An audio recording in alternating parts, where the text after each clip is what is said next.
Atos 21, verso 27 ao 40.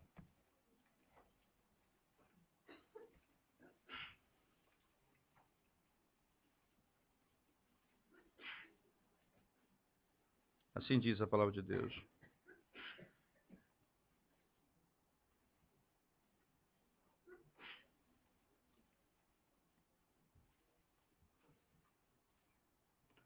Diz assim a Escritura Sagrada.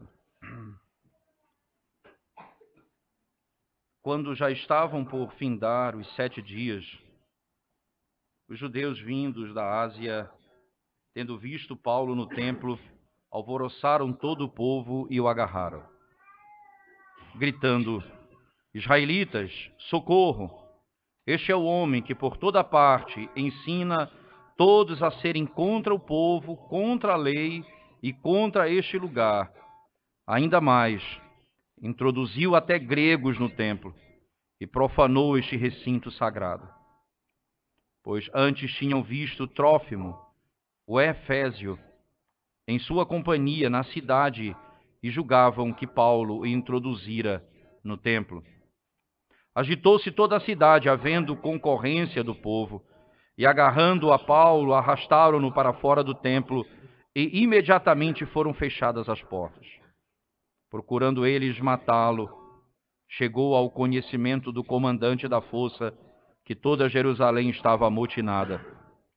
Então este, levando logo soldados e centuriões, correu para o meio do povo. Ao verem chegar o comandante e os soldados, cessaram de espancar Paulo. Aproximando-se o comandante, apoderou-se de Paulo e ordenou que fosse acorrentado com 2 cadeias, perguntando quem era e o que havia feito. Na multidão, uns gritavam de um modo, outros de outro, não podendo ele, porém, saber a verdade por causa do tumulto, ordenou que Paulo fosse recolhido à fortaleza. Ao chegar às escadas, foi preciso que os soldados o carregassem, por causa da violência da multidão.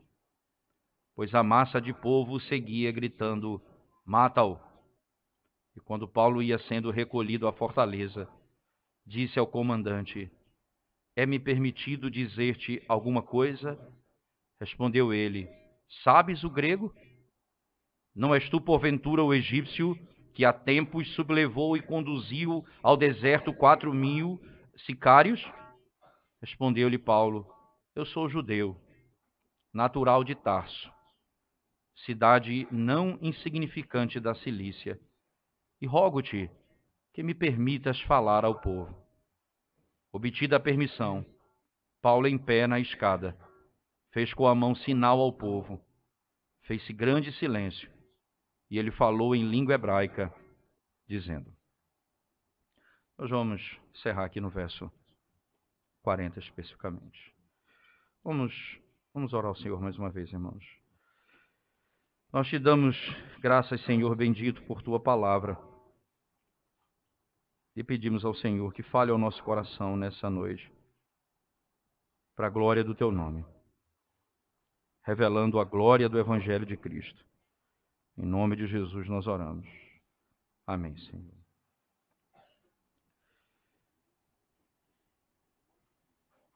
Nós temos, irmãos, diante da igreja do Senhor, alguns desafios que nós temos que enfrentar. E um dos grandes desafios que a igreja passa na sua história que é a perseguição causada naturalmente por mentiras e por falácias. Mas, por outro lado, pela incompatibilidade da verdade de Deus com aquilo que o mundo apregou ou ensina. É natural que você tenha que passar por esse tipo de conflito quando você está diante de uma situação como Paulo se coloca aqui, perseguido, preso, espancado, quase até a morte. Interessante que o amor que Paulo demonstra para com esse povo no capítulo 21, na sessão anterior, que termina no verso 26, descreve o apóstolo Paulo preocupado em não fechar o diálogo com o povo, a tal ponto dele participar de um processo ou de um ritual de purificação. Ele faz isso, mais uma vez, não porque temia a morte, mas porque ele desejava salvar o seu povo por meio da pregação do Evangelho. No meio do processo ritual, quando termina o ritual, veja, então Paulo aqui já estaria purificado. Interessante que no verso 27, ele diz, ora, quando já estavam por findar os 7 dias, os judeus vindo da Ásia, então o período da purificação estava terminando, então logo Paulo estava puro. Mas ele é tratado como impuro. Porque o problema da impureza não é o aspecto externo que está em jogo aqui na perspectiva deles. Era o que Paulo pregava e aquilo que ele ensinava. Irmãos, se nós não mudarmos o nosso ensinamento e a mensagem do Evangelho, é inevitável que venhamos a passar por situações como essa. Por mais amigáveis ou amistosos que sejamos, por mais que tenhamos bom trato com as pessoas, mas se você firmar a verdade do Evangelho, você pode seguir todos os rituais, passar por tudo isso que Paulo passou, mas mesmo assim não haverá acordo. Porque o problema não é externo, o problema de quem eles são filhos, a quem eles temem e o que eles estão fazendo aqui. Na perspectiva deles, eles estão fazendo aquilo que é a vontade de Deus, zelando pelo templo de Deus. Paulo vai dizer isso na carta aos Romanos. Os judeus têm zelo sem entendimento. Eles têm zelo sem entendimento. Isso é uma grande tragédia, quando você tem zelo por alguma coisa sem entendimento. Eles passam agora a se levantar contra a verdade só por causa do zelo, mas eles não têm nenhum entendimento daquilo que está sendo ensinado pelo apóstolo Paulo. Olhando para o texto mais uma vez, irmãos, veja que tudo começa e tudo caminha da seguinte forma: você saber conduzir a multidão contra alguém. Você saber conduzir a multidão. Veja, os judeus que estavam ali viram o que Paulo estava fazendo. Entretanto, diz o texto, que quando já estavam por findar os 7 dias, os judeus vindos da Ásia, tendo visto Paulo no templo, aqueles que tinham chegado da Ásia, eles alvoroçaram todo o povo e o agarraram.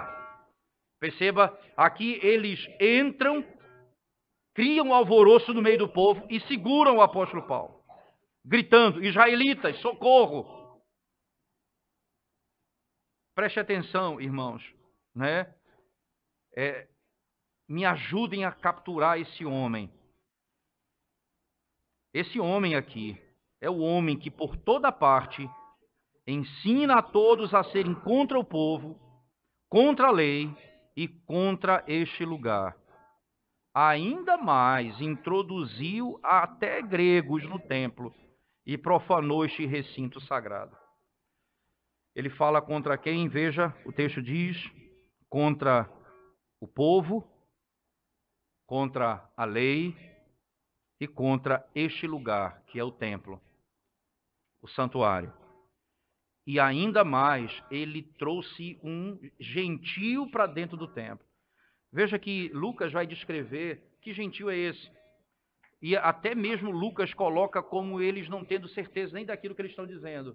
Verso 29 diz assim: pois antes tinham visto Trófimo, o Efésio, em sua companhia na cidade. Veja, eles viram esse cidadão com Paulo na cidade e julgavam, veja, a partir daí eles tiraram a seguinte dedução: Paulo trouxe esse homem para dentro do templo. Paulo introduzira no templo. Que acusação é essa, irmãos? Que tipo de acusação o apóstolo Paulo é descrito aqui nesse texto a partir daqui. Veja, a penalidade de tudo isso que ele falou é pena de morte. É o que a lei vai exigir dele, né? Essa lei exigia de Paulo a pena de morte. Só que eles não deveriam julgá-lo. De um modo geral, o Império, não é? O Império Romano, eles vão até dar uma certa liberdade para eles agirem em certos casos. Mas aqui eles fizeram um julgamento sem defesa, condenaram e já estavam prontos para executá-lo. Quando aparece, como diz o texto sagrado, no verso 33 diz: aproximando-se o comandante, apoderou-se de Paulo. O comandante chega e percebe que está vendo algo errado e pergunta o que é que está acontecendo aqui.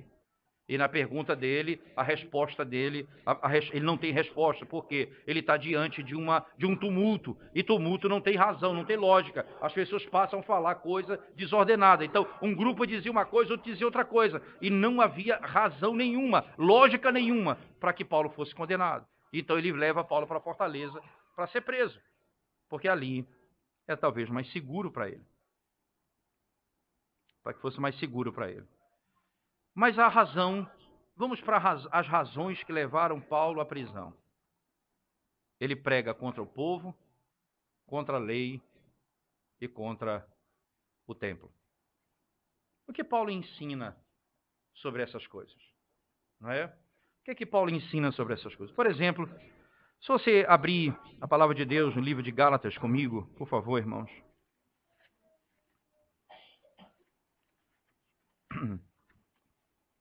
Carta do apóstolo Paulo aos Gálatas.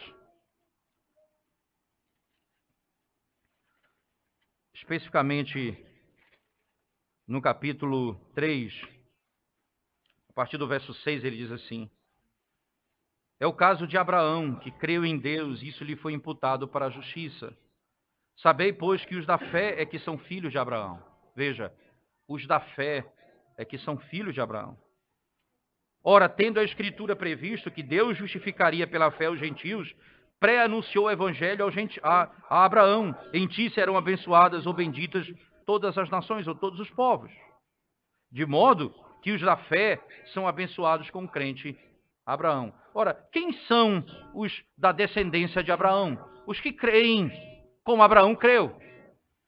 A lógica de Paulo e o que ele está ensinando veja, não é simplesmente por uma questão étnica, não é porque vocês são judeus que está assegurado a vocês ser filho de Deus ou povo de Deus. Vocês têm que crer no Senhor. E os filhos de Abraão são os da fé. É isso que Paulo defende.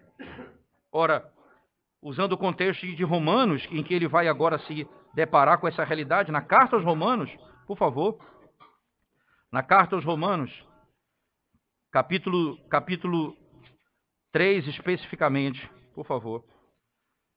Você vai perceber que a carta de Paulo aos Romanos, ela é dividida da seguinte forma: o capítulo 1, Paulo vai mostrar de modo claro e abrangente, e com detalhes, melhor dizendo, até, que os gentios estão todos encerrados no pecado. Ele mostra que os gentios adoram a criatura no lugar do Criador, não é, tendo a criação como revelação. No capítulo 2, ele vai começar a falar que os gentios e os judeus, igualmente, eles são culpados diante de Deus, porque eles quebraram a lei de Deus.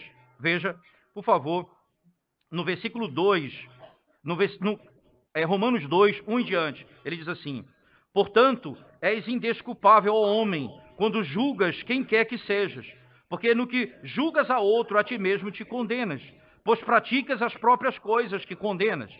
Bem sabemos que o juízo de Deus é segundo a verdade, contra os que praticam tais coisas. Tu, ó homem, que condenas os que praticam tais coisas e fazes as mesmas, pensa que te livrarás do juízo de Deus? Ou desprezas a riqueza da sua bondade e tolerância e longanimidade, ignorando que a bondade de Deus é que te conduz ao arrependimento? Veja, e aqui eles seguem a lei, eles acham que são salvos pela lei, e Paulo diz: você ignora uma grande verdade de que você chega ao arrependimento por causa da bondade de Deus, não é por causa da sua obediência. No verso 5, mas segundo a tua dureza e coração impenitente, acumulas contra ti mesmo ira para o dia da ira, e da revelação do justo juízo de Deus, que retribuirá a cada um segundo o seu procedimento. A vida eterna aos que perseverando em fazer o bem procuram glória, honra e incorruptibilidade, mas ira e indignação aos facciosos, que desobedecem à verdade e obedecem à injustiça. Tribulação e angústia virão sobre a alma de qualquer homem que faz o mal, ao judeu primeiro e também ao grego. Paulo, então, aqui, ele não deixa escapar nenhum. Veja, não só ao judeu, mas também ao gentio. Todos estão debaixo da mesma condenação. Mesma condenação. Acompanhe comigo ainda. Verso 10. Glória, porém, e honra e paz a todo aquele que pratica o bem, ao judeu primeiro e também ao grego, porque para com Deus não há acepção de pessoas. Assim, pois, todos os que pecaram sem lei, também sem lei perecerão, e todos os que com lei pecaram, mediante lei, serão julgados. Veja, ele está dizendo, a lei que foi entregue no Antigo Testamento, os que pecaram sem ela e os que pecaram com ela serão condenados da mesma forma, porque a lei está escrita no coração do homem, tanto os gentios quanto os judeus. Não há esperança para nenhum homem. E Paulo então diz, a salvação não é pela lei, pela obediência da lei. E o argumento fatal do apóstolo Paulo, não é? O argumento dele é exatamente esse, a partir do capítulo 3, quando ele vai no verso 9 dizer, veja, Romanos 3, 9, ele diz, o que se conclui a partir de tudo isso, diz Paulo? Temos nós qualquer vantagem? Não, de forma nenhuma, pois já temos demonstrado que todos, tanto judeus como gregos, estão debaixo do pecado. Veja, aqui, veja, essa lógica de Paulo leva a ira do judeu, dizendo, ele fala contra o povo e contra a lei de Deus. Mas o que ele está pregando é exatamente essa verdade aqui. Todos estão encerrados no pecado, tanto judeus como gregos. Não há esperança nenhuma para o homem no que diz respeito à lei. Na sequência do texto, por favor, verso 10, como está escrito, não há justo nenhum sequer, não há quem entenda, não há quem busque a Deus. Todos se extraviaram, a uma se fizeram inúteis, não há quem faça o bem, não há nenhum sequer. A garganta deles é sepulcro aberto, com a língua urdem engano, veneno de víbora está nos seus lábios. A boca eles a têm cheia de maldição e de amargura. São os seus pés velozes para derramar sangue. Nos seus caminhos há destruição e miséria. Desconheceram o caminho da paz. Não há temor de Deus diante dos seus olhos. Ora, sabemos que tudo o que a lei diz, aos que vivem na lei o diz, para que se cale toda a boca e todo mundo seja culpável perante Deus, visto que ninguém será justificado diante dele por obras da lei, em razão de que pela lei vem o pleno conhecimento do pecado. E aqui Paulo, ora, ninguém vai ser justificado pelas obras da lei. E o ponto de Paulo é a tese bíblica da justificação pela fé. Então, o que é que eles estão dizendo? Ele prega contra o povo. Quem é o povo? Os que creem, como Abraão creu. Ele prega contra a lei, porque ninguém pode ser salvo pela obediência da lei. Você é salvo pela fé em Jesus Cristo. E ele diz, e ele prega também contra esse lugar, o templo. E aqui eu queria avaliar com vocês sobre esse tema também. Lá no Evangelho de João, nos ajuda a entender um pouco esse assunto. Por favor, João.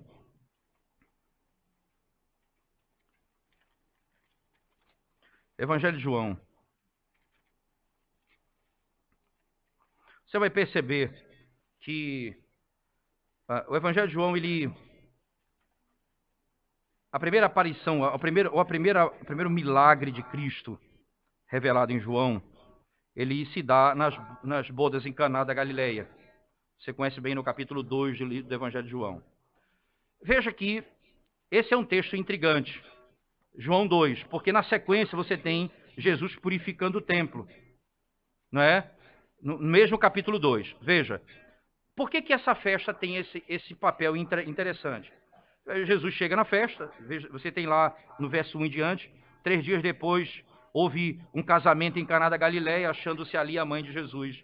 Jesus também foi convidado com os seus discípulos para o casamento.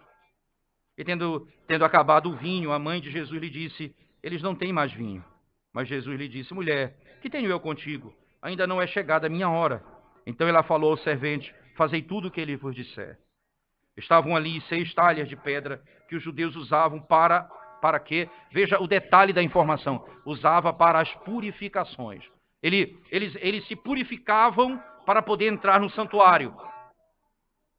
E aqui, veja, nessas talhas usadas para purificação, ele transforma a água que estava lá dentro em vinho. A água que era para purificar, para eles serem lavados, ele transforma em vinho. E aqui é a grande transformação, porque o que ele está falando aqui vem logo em seguida. Quando ele entra no templo, no verso 13 em diante, e lá ele então purifica o templo, eles estão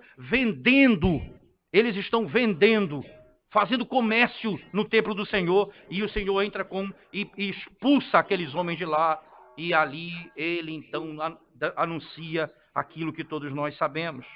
Esse templo será destruído e ao terceiro dia será reerguido. Veja, a talha que era usada para purificação, o Senhor transforma aquela água em vinho, a transformação plena daquilo ali. Logo em seguida ele entra e purifica o santuário, dizendo, esse santuário tem um tempo determinado, ele não vai até o fim, porque esse santuário aponta para mim, eu sou o templo vai ser destruído e ao terceiro dia será reerguido. Como diz o texto, você vai ver muito bem, não é, no verso 20, não é? No verso 19 do capítulo 2, Jesus lhe respondeu, destruí este santuário e em 3 dias o reconstruirei. Replicaram os judeus, em 46 anos foi edificado esse santuário e tu em 3 dias o levantarás. Ele, porém, se referia ao santuário do seu corpo. Quando, pois, Jesus ressuscitou dentre os mortos, lembraram-se os seus discípulos de que ele dissera isto e creram na Escritura e na palavra de Jesus. Ali o santuário foi completamente transformado. Ele prega contra aquilo que o próprio Cristo, na realidade, está ensinando. O santuário aponta para Cristo e tem um tempo determinado. Cristo é o templo. Ele prega contra o povo. O povo não é aquele que nasce em Israel, mas aquele que crê no Senhor. Ele prega contra a lei. A salvação não é pela justificação. Você não é justificado pela obediência, mas pela fé no Senhor. E ele prega contra esse lugar. O que Paulo está ensinando foi o que Cristo exatamente ensinou. Ora, veja exatamente o que Paulo ensina, se não é o que Cristo ensinou aqui. Lá, no texto de Efésios, no capítulo 2. Abra sua Bíblia comigo, por favor. Efésios, capítulo 2. Veja que a Escritura vai descrever essa realidade. E aqui há uma ironia, eu posso até chamar de ironia, se de fato é uma ironia. Quando ele diz assim, ele trouxe um gentio para dentro do santuário, profanando o santuário. E não é mesmo, não tem mais problema nenhum. A parede foi derrubada e ela vai ser no ano 70 completamente destruída. Mas agora, veja, Paulo vai descrever isso. Em Efésios 2, versículo 13 e 14, ele diz assim, mas agora em Cristo Jesus, vós que antes estáveis longe, fostes aproximados pelo sangue de Cristo. Veja, quem são os que estão longe? Se você voltar para o verso 11 do capítulo 2, ele diz, portanto, lembrai-vos de que outrora vós, gentios, ele está falando de quem? Dos gregos, dos gentios. Lembrai-vos vós, gentios, na carne, chamados em circuncisão, por aquele que se intitula um circunciso, na carne, por mãos humanas. E aqui ele diz, naquele tempo estavais sem Cristo, separados da comunidade de Israel e estranhos às alianças da promessa, não tendo esperança e sem Deus no mundo. Mas agora, em Cristo Jesus, vós que antes estáveis longe, fostes aproximados pelo sangue de Cristo. E agora ele vai usar a imagem do santuário, no verso 14, porque ele é a nossa paz, o qual de ambos fez um, e tendo derribado a parede da separação que estava no meio, a inimizade. A parede que separava o gentio dos judeus foi derribada, e agora não há mais a separação. De ambos ele fez um. Verso 15, ele vai dizer: aboliu na sua carne a lei dos mandamentos, na forma de ordenança, para que dos dois criasse em si mesmo um novo homem, fazendo a paz, e reconciliasse ambos em um só corpo com Deus, por intermédio da cruz, destruindo por ela a inimizade. Perceba que agora nós temos diante de nós essa grande verdade que o apóstolo Paulo anunciava. O evangelho de Cristo, a obra de Cristo, vai derribar a parede que separava judeus e gentios. E agora eles têm acesso à presença de Deus como nós. O que os purifica, e perceba, irmãos, que o conflito é tão grande, para que os apóstolos pudessem entender isso, que os gentios estavam entrando, foi gasto 3 a 4 capítulos em Atos, só para provar aos apóstolos que, de fato, os gentios haviam crido no Senhor como os judeus lá no Pentecoste. Essa é a lógica. Agora, eles estão sofrendo aquilo que Paulo levou a igreja a sofrer, quando perseguiu e levou à morte Estevão, porque o próprio Estevão pregava da forma como Paulo prega, e não há diferença. A consequência é exatamente a mesma. Ele vai sofrer porque ele está se levantando contra a religião dos judeus. O apóstolo Paulo, então, pregava na realidade não contra, mas a favor. Ele pregava contra aquilo que eles entendiam. E isso era certamente um grande conflito para eles. Quem é o povo? Os que creem no Senhor. O que a lei faz? Ela não pode me salvar, porque só Cristo pode cumprir a lei perfeitamente. Nós somos salvos pela fé. E o templo? Agora, Jesus Cristo é o templo. E nós somos a igreja do Senhor, que somos edificados nele, que é o fundamento dessa igreja. Não há mais distinção, não há mais parede que separa judeus e gentios. Agora, eles são um. Essa mensagem, ela não é apenas teologicamente complexa para os judeus, mas ela é inimizade para eles, porque toda a estrutura da sua religião vai ter que cair. Toda a estrutura da sua religião vai ter que cair. Mas isso é a conversão, irmãos. Isso é a conversão. A estrutura da nossa religião precisa ruir quando o evangelho do Senhor se aproxima. Porque agora a glória só pertence a Ele. Porque o povo é dele. A salvação é conquistada por Ele. E o santuário é Ele mesmo. Cristo é a glória e nele se encontram todas essas coisas. E que Paulo está fazendo exatamente propagar a verdade mais clara do Evangelho, que levou a toda essa confusão. Mas perceba, irmãos, por favor, mais uma vez no texto, que naquele momento, quando Paulo está sendo preso por essas razões, ele é preso. Mas não é só preso, ele é espancado. O texto chega a dizer que ele não consegue subir as escadas. Teve que ser carregado pela violência com que eles bateram nele. Pela violência com que eles bateram nele. Interessante, irmãos, porque quando você vê a comparação do que Lucas escreve em Atos, daquilo que acontece com Cristo, lá em Lucas, no capítulo 23, você vai entender que não há um caminho alternativo para essa realidade. Esse é o confronto dos mais sérios que nós passamos na nossa caminhada, né? Perceba que o texto, ele descreve o Senhor Jesus Cristo passando por todas essas tribulações.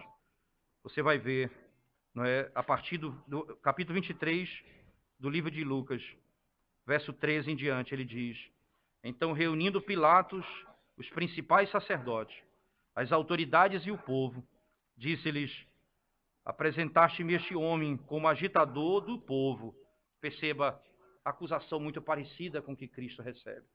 Ele tem feito, ele está agitando o povo, ele está pregando algo estranho. A sequência do texto. Mas tendo interrogado na vossa presença, nada verifiquei contra ele dos crimes de que o acusais. Lucas, como historiador, tenha o cuidado de mostrar que nenhuma acusação contra Cristo era verdadeira, era falsa. E nada podia. Assim como em Atos também, ele mostra que todas as acusações eram falsas. E ainda, nem tampouco Herodes, pois não-lo tornou a enviar. É, pois, claro que nada contra ele se verificou digno de morte. Portanto, após castigá-lo, soltá-lo-ei.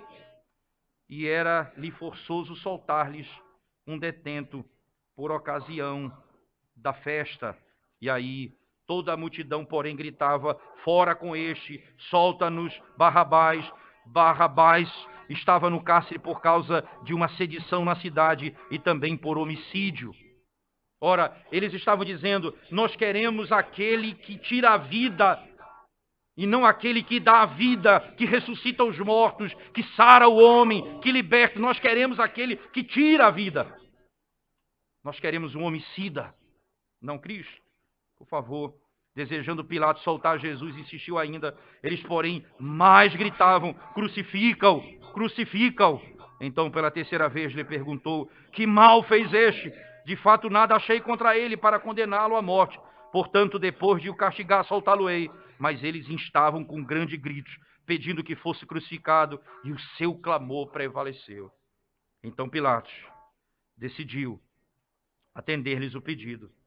Soltou aquele que estava encarcerado por causa da sedição e do homicídio. Veja o detalhe que Lucas descreve.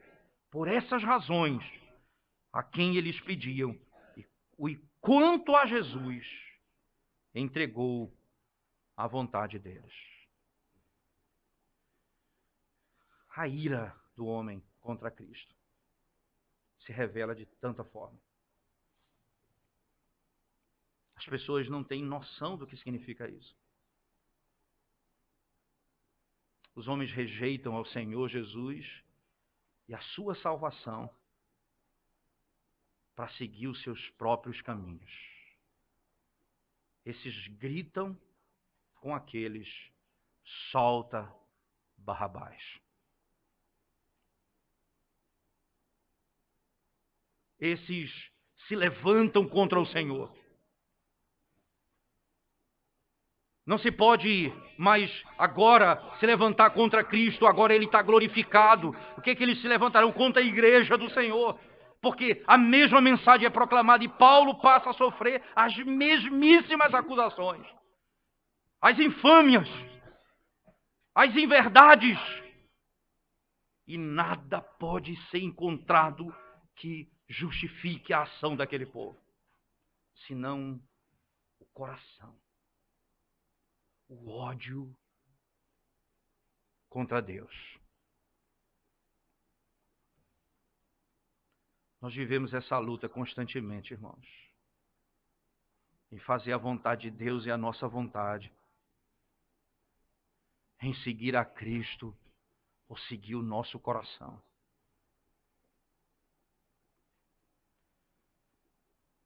Eles mataram ao Senhor. Impressionante a linguagem de Lucas.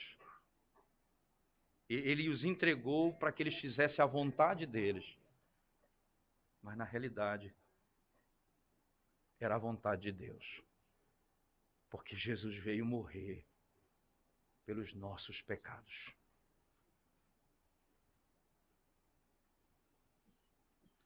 O que me impressiona é que do alto da cruz, o sangue descendo, ele olha para aqueles homens e diz: Pai, perdoa-os, porque eles não sabem o que estão fazendo.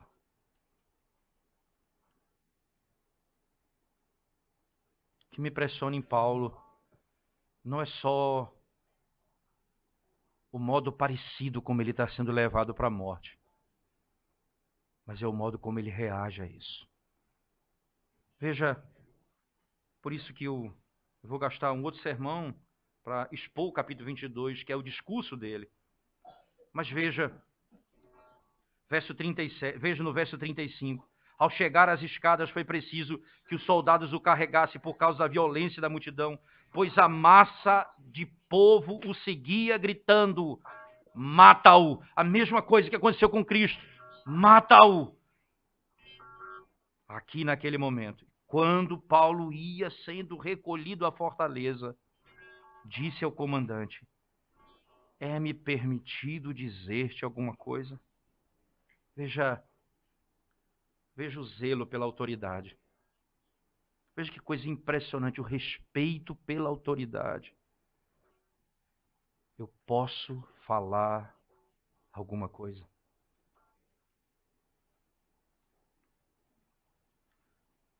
Isso é um exemplo para você, para nós, filhos, preste atenção nisso. O respeito à autoridade, aos seus pais. Eu posso falar.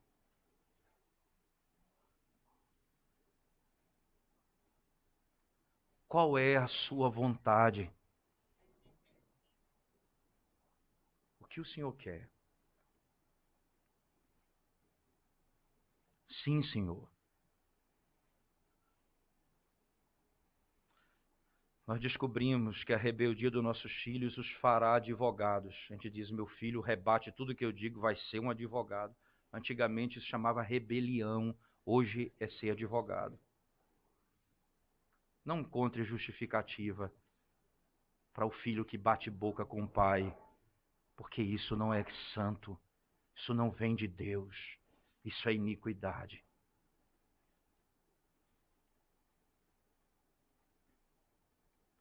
Paulo, sendo preso, sabe morrer, porque saber viver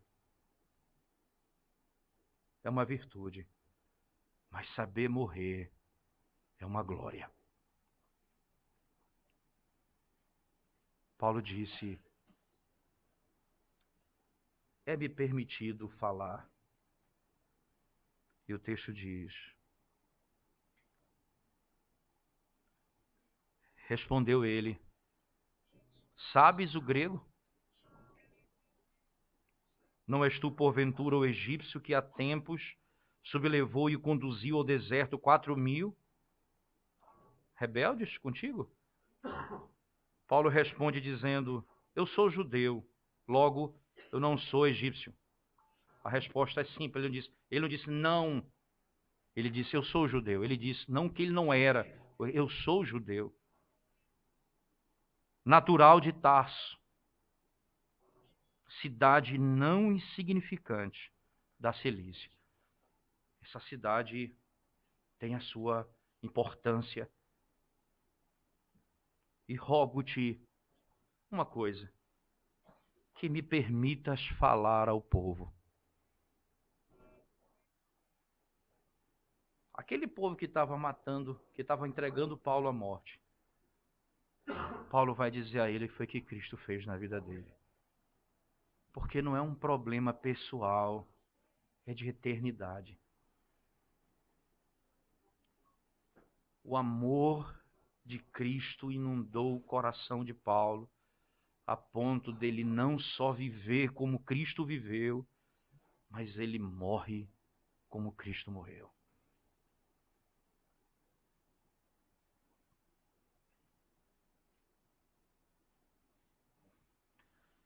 O discurso vai ser conhecido nosso. Nós já lemos, vamos ler isso e vamos propagar esse evangelho, essa verdade a partir do próximo domingo.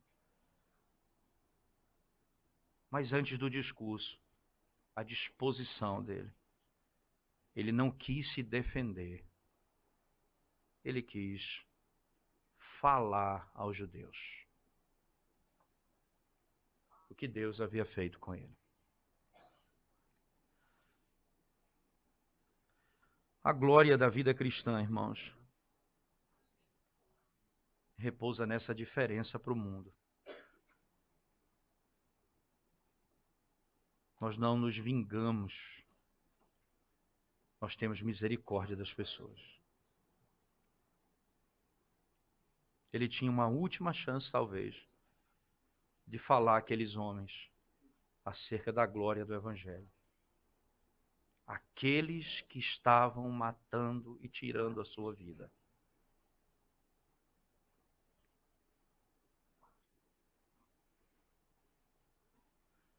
O que falta em nós, irmãos? O Evangelho que Paulo pregou.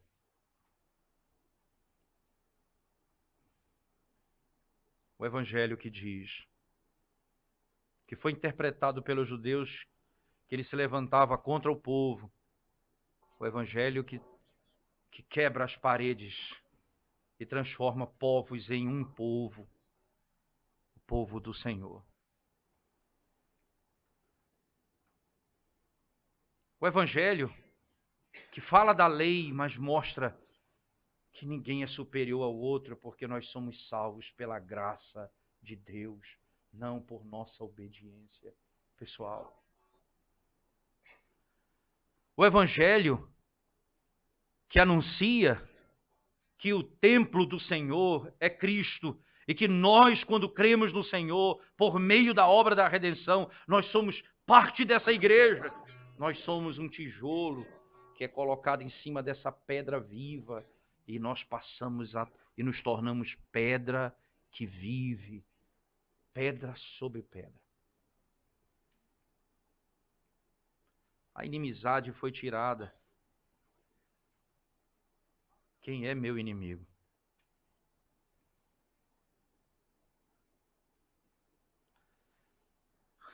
Não é a carne nem sangue, mas os principados e as potestades.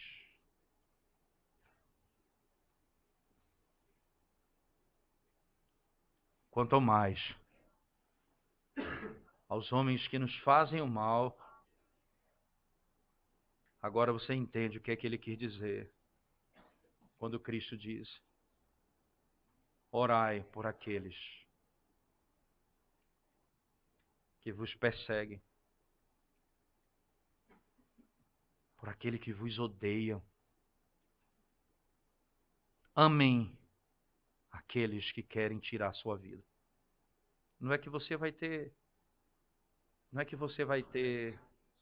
um olhar cheio de coraçãozinho para esse homem, mas você vai pensar não apenas no mal, mas na possibilidade de ver a glória do Evangelho manifestada por meio da sua vida para a salvação do pecador. O que Paulo podia ter feito? Esses homens são meus inimigos, inimigos do Evangelho. Eu quero nem saber deles, me leve daqui. Não.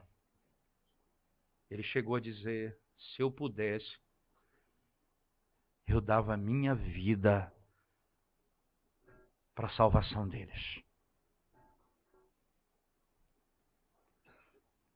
É isso que nós precisamos entender o que é amor.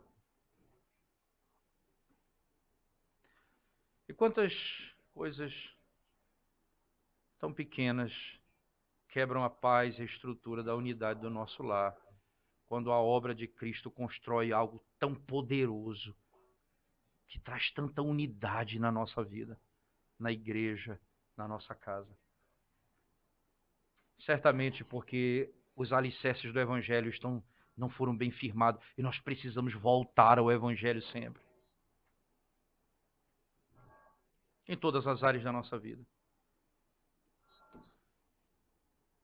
Quando você se sente humilhado por qualquer coisa na vida, você se revolta, você deve dizer: puxa vida, esse cara me humilhou. Se você tiver o Evangelho no seu coração, você vai pensar assim, logo depois você peca e pede perdão e volta ao Senhor e diz: Senhor, o Senhor que é Deus foi humilhado de maneira tão cruel. Quem sou eu para ter um coração tão rancoroso assim? O Evangelho faz efeito na nossa vida. O Evangelho muda a nossa postura. O Evangelho faz com que aquele que está me matando, eu pense. Porque o que ele pode fazer contra mim é apenas matar o meu corpo. Mas a minha alma, ele não pode matar. Mas ele pode se perder por toda a eternidade. E tem a chance de dizer, eu quero falar com ele. Isso, não entenda que isso tira o peso da lei civil, em hipótese alguma. Nós estamos falando do trato nosso, a condenação a qualquer crime. Se tiver pena de morte, ele vai pagar por isso. Isso é lei, eu não posso mudar isso. Eu estou me referindo à maneira como o cristão e o seu coração deve lidar com essas coisas, com a perseguição, com o sofrimento, com aqueles que querem destruir você.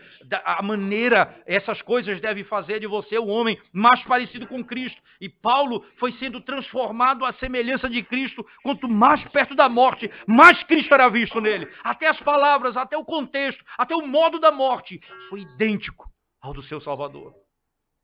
Porque nós vamos sendo mudados a cada dia para a glória dele. Verso 40 encerra dizendo, obtida a permissão, Paulo em pé na escada, fez com a mão sinal ao povo, fez-se grande silêncio,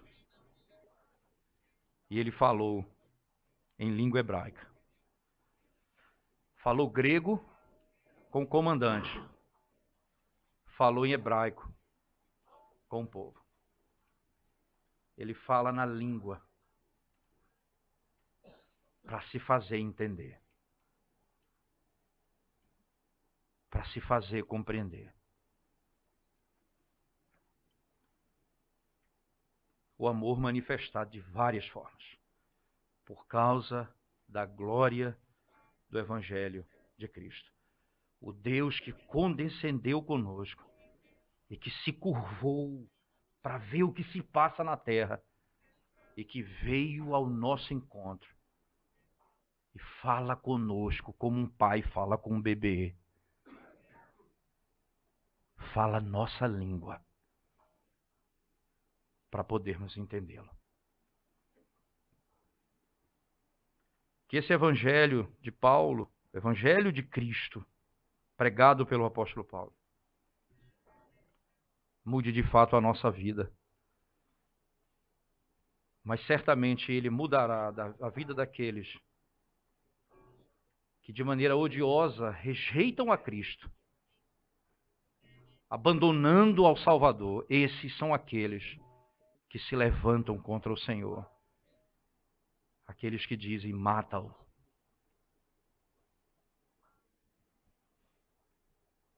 A esperança para você.